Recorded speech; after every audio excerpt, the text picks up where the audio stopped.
The invitation arrived in September. Columbia University. Presidential Scholars Welcome Evening. A celebration for incoming freshmen who'd received full academic scholarships. November 15th at 6 p.m. Low Memorial Library. Business casual. Family welcome.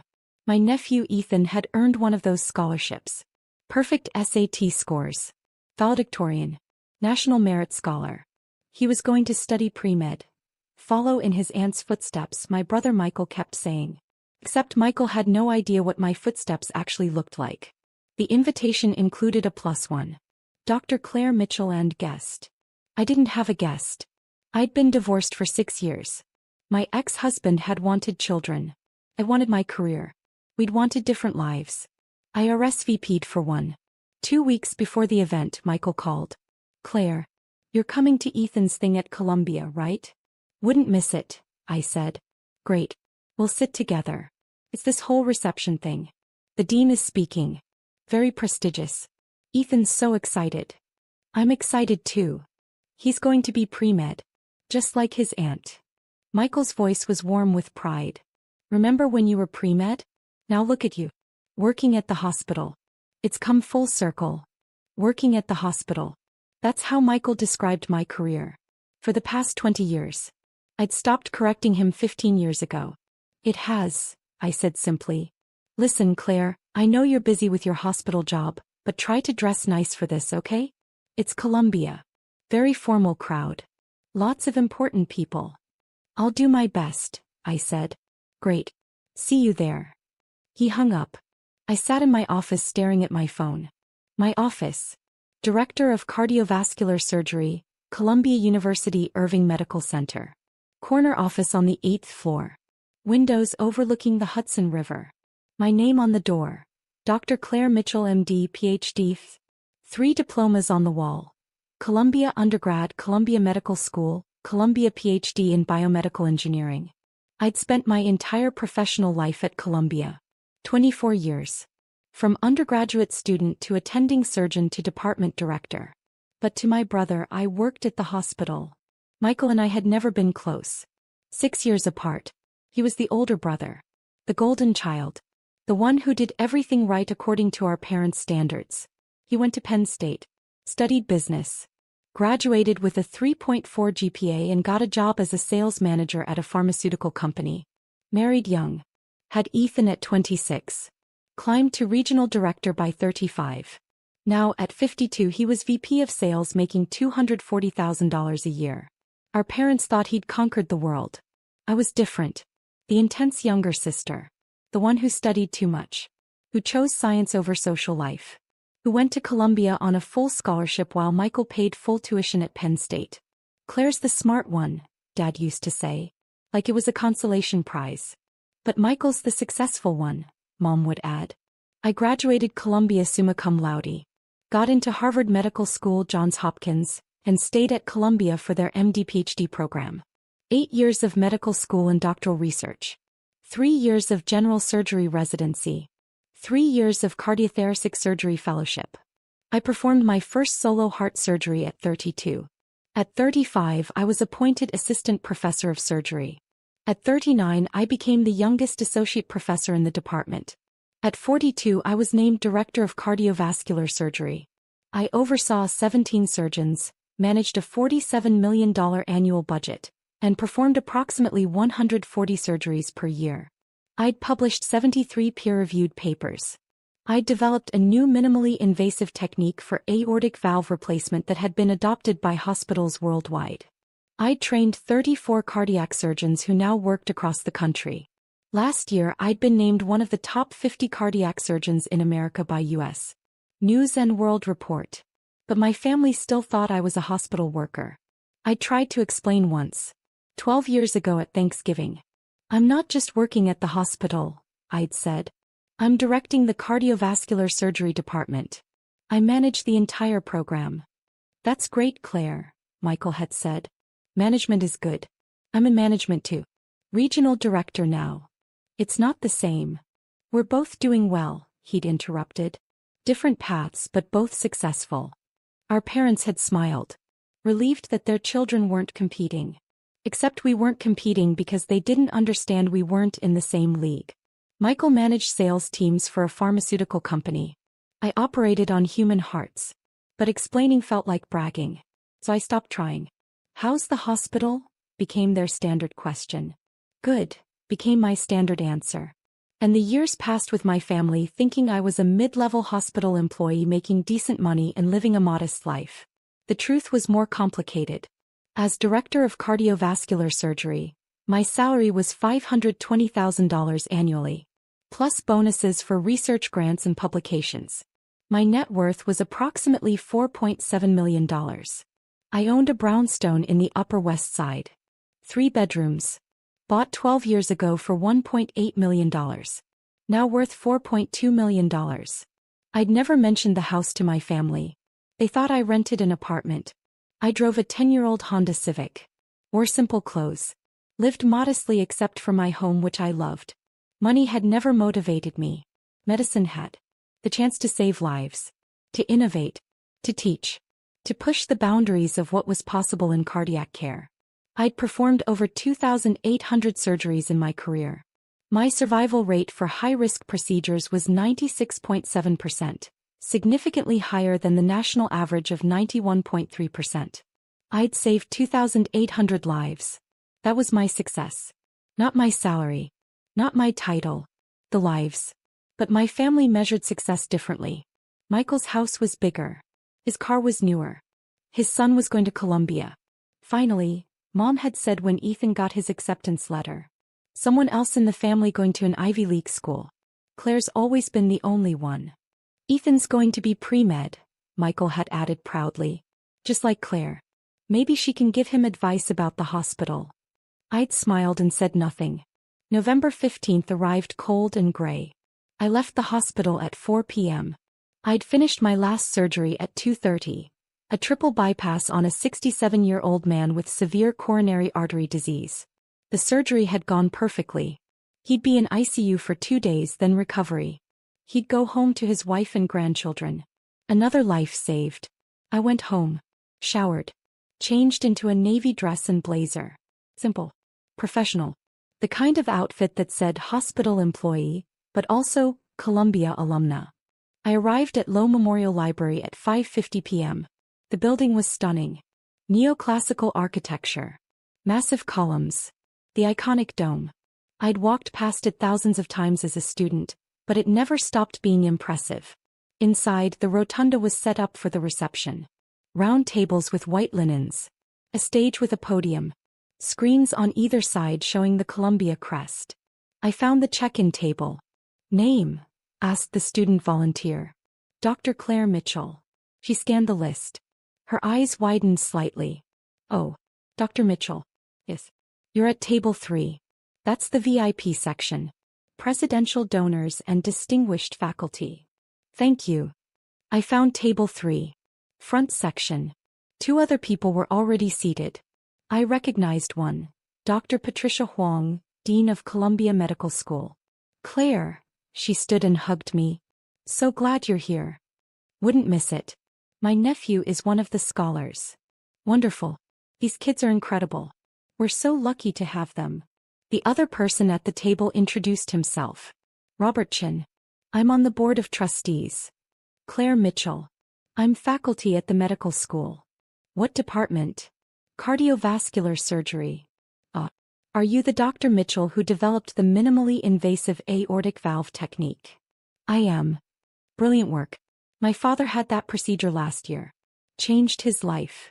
We talked about cardiac innovation. About Columbia's research programs. About the future of medical education. At 6:15 I saw Michael enter with his wife Linda and Ethan. Michael was wearing a suit. Linda had on a cocktail dress. Ethan looked uncomfortable in dress pants and a button-down shirt. They were scanning the room. Looking for their table. I waved. Michael saw me. Waved back. Started walking over. Then he noticed where I was sitting. Table 3. Front section. With the dean and a board member. He hesitated. Walked over anyway. "Claire. You're here early." "I am." "This is table 3. I think that's for faculty and VIPs." "I know. I'm sitting here." "Oh. They put you with the VIPs? That's nice of them. He didn't understand. Thought someone had made a seating error in my favor. Where are you sitting? I asked. He checked his card. Table 17. Back section. Come on, Linda, Ethan. Let's find our table. Good to see you, Michael, I said. We'll catch up after. They walked away. Dr. Huang smiled at me. Your brother? Yes. He seems nice. He is. He just doesn't quite understand what I do. How is that possible? You're one of the most prominent cardiac surgeons in the country. He thinks I work at the hospital, like a staff position. I've never corrected him. She stared at me. Why not? Because it doesn't matter. My work speaks for itself. Whether he understands it or not doesn't change the lives I've saved or the research I've published. That's very zen of you. Or very tired, I admitted. I spent years trying to explain. Eventually I stopped. Robert Chin leaned over. My brother thinks I'm in finance. I'm chairman of the board of a Fortune 500 company. Family is complicated. It is, I agreed. At 6:30 the program began. The current university president welcomed everyone. Talked about Columbia's commitment to merit-based scholarships. Introduced the Presidential Scholars Program. These students represent the best of the best, he said. Perfect grades. Perfect test scores. But more than that, leadership, innovation, passion for learning. They're the future of Columbia and the future of our world. Applause. Tonight we're announcing something special. Thanks to the generosity of our alumni, we're expanding the Presidential Scholars Program. For the first time, we'll be able to offer full scholarships to 50 students per year instead of 30. More applause. This expansion is possible because of a transformative gift from one of Columbia's most distinguished alumni. Someone who embodies the very best of what Columbia stands for. Academic excellence. Innovation. Service. Leadership. I knew what was coming. I'd made the donation 6 months ago. $8 million to endow 20 additional scholarships in perpetuity. The interest would fund full 4-year scholarships for students who couldn't otherwise afford Columbia. I'd asked to remain anonymous. But the development office had convinced me to let them announce it at this event. It will inspire the students, they'd said. Show them what's possible. I'd agreed. Reluctantly. Now sitting at table 3 I realized Michael was in the audience. At table 17. About to find out who his sister really was. The president continued. This alumna graduated summa cum laude. Completed her MD and PhD here. Became one of the youngest department directors in Columbia Medical Center history. She's published over 70 papers, developed life-saving surgical techniques, and trained dozens of surgeons who now save lives across the country. I could see table 17 from where I sat. Michael was listening politely, probably wondering who this impressive person was. Last year she was named one of the top 50 cardiac surgeons in America. This year she's giving $8 million to ensure that students like our presidential scholars can afford to attend Columbia regardless of their financial circumstances. The screens lit up. My photo appeared. Professional headshot from the medical center website. Below it, Dr. Claire Mitchell MD PhD, Director of Cardiovascular Surgery, Columbia University Irving Medical Center. Please join me in thanking Dr. Claire Mitchell for her extraordinary generosity and her lifetime of service to Columbia. The room erupted. 800 people stood, applauding. I stood slowly, smiled, waved slightly. At table 17 Michael was frozen. His mouth was open. He was staring at the screen. Then at me. Then at the screen again. Linda was standing and clapping, but she looked confused. Ethan was staring at me with an expression I couldn't quite read. The president gestured for me to come to the stage. I walked up. The applause continued. He handed me the microphone. Thank you, I said. I'm not much of a public speaker. I'm better with scalpels than words. Light laughter.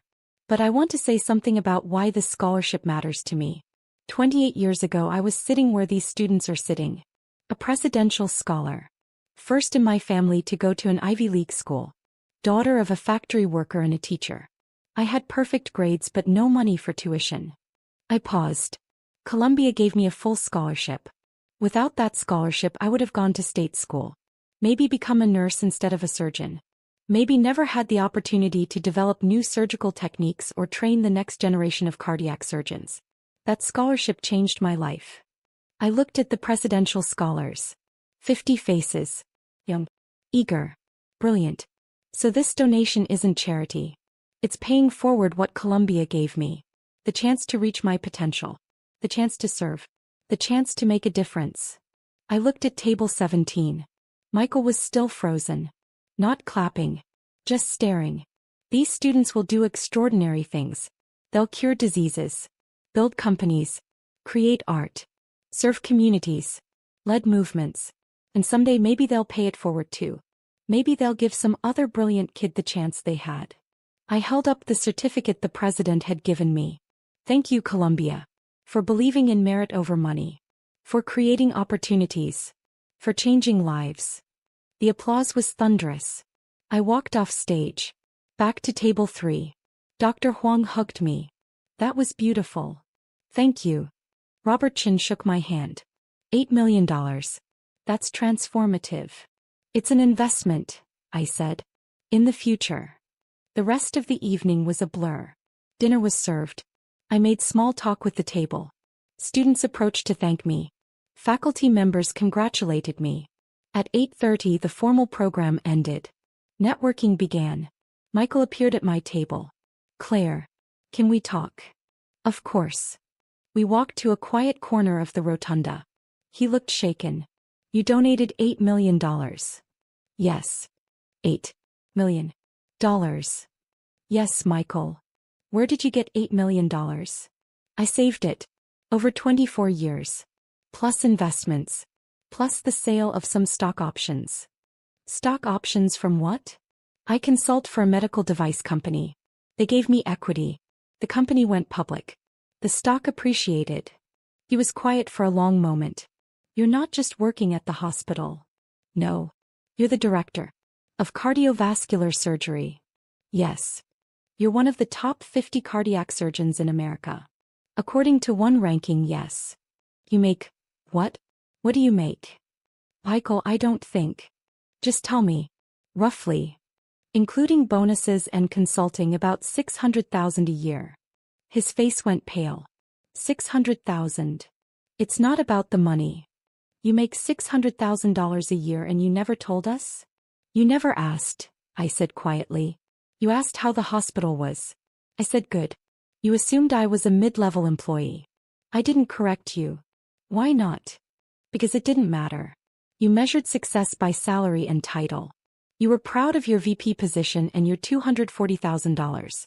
If I told you I made more, it would have changed our relationship. You would have felt competitive. Or defensive. Or like I was showing off. So I stayed quiet. That's not fair, he said.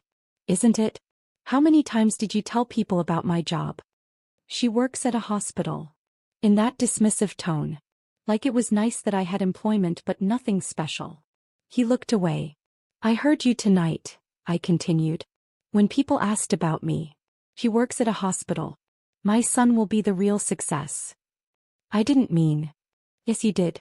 You've been saying it for 20 years. I work at the hospital. You're the successful one. The regional director. The VP.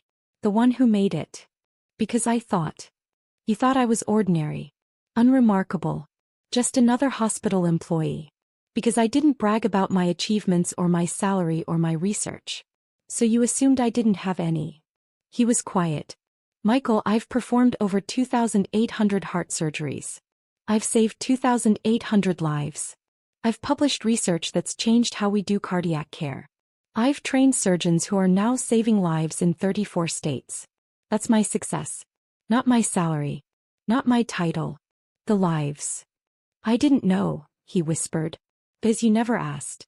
You never visited my office. You never asked to see the hospital. You never asked about my research or my patients or my work. You just assumed. At that moment Ethan appeared. Dad? Aunt Claire. He looked between us. Are you okay? We're fine, Michael said automatically. No, we're not, I corrected. But we will be. Ethan looked at me. Really looked at me. You donated $8 million. I did. For scholarships. Yes. Why? Because 28 years ago Columbia gave me a full scholarship. Changed my life. I wanted to do the same for other students. That's... He paused. That's incredible. Thank you. I had no idea you were so successful. Most people don't, I said. I don't advertise it. Dad said you worked at the hospital. Like as a staff person or something. Michael looked ashamed. I do work at the hospital, I said. I'm just also the director of cardiac surgery. Both things are true. Ethan smiled. Can I ask you something? Of course. You said you're going to follow in your footsteps. The pre-med thing. But I don't even know what your footsteps look like. Would you tell me? Really tell me? I looked at Michael. He nodded. I'd be happy to, I said. We went to a coffee shop near campus. The three of us. I told Ethan everything. About medical school. The sleepless nights. The first time I held a human heart in my hands during surgery. The feeling of knowing that if I made one wrong move the patient would die. I told him about my first solo surgery. A 54-year-old woman with aortic valve disease. How I'd been terrified. How my hands had shaken. How the surgery had taken 6 hours.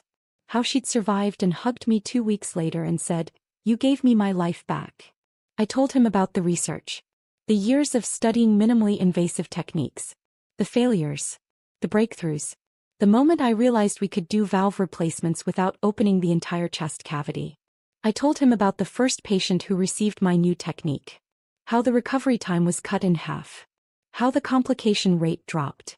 How other surgeons started adopting it. I told him about the teaching. Training residents and fellows. Watching them perform their first surgeries. Knowing they'd go on to save thousands of lives. That's the real success, I said. Not the salary or the title or the awards. It's the woman who gets to watch her grandchildren grow up because you replaced her valve. It's the man who gets to walk his daughter down the aisle because you repaired his coronary arteries. It's the lives you save and the lives those people touch. Ethan was listening intently. Do you ever lose patience? Yes, I said honestly. Surgery is risk. Sometimes we do everything right and the patient still dies. Those are the hardest days. How do you handle it? I remember the ones I saved. The 96.7% who survived. The families who got to keep their loved ones.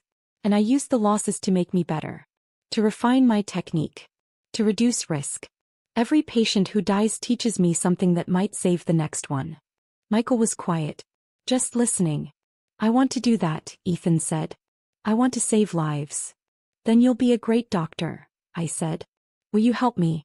Like mentor me through pre-med? I'd be honored. He smiled. This is so much cooler than I thought. Dad always said you worked at the hospital like it was boring. But this is amazing. Michael flinched. I reached over and squeezed his hand. Your dad didn't know. How could he? I never told him. You could have, Michael said quietly. Why didn't you? Because you seemed happy thinking you were the successful one. The golden child. The one who'd made it. I didn't want to take that away from you. That's incredibly sad, he said. Or incredibly kind, I countered. Depending on how you look at it. I've been a jerk, he said. For 20 years. Introducing you as my sister who works at a hospital, like it was cute that you had a job. You weren't a jerk. You were uninformed. There's a difference. I should have asked more questions. Yes, you should have. But you can start now. Over the next 6 months, everything changed. Michael visited my office at the hospital. Watched me do rounds. Sat in the observation gallery during a surgery. Saw what I actually did. Afterward he'd said, "That was the most intense thing I've ever witnessed. You're incredible, Claire." Thank you. I'm sorry I didn't see it before. You see it now. That's what matters. Ethan started coming to the hospital every other week. Shadowing me.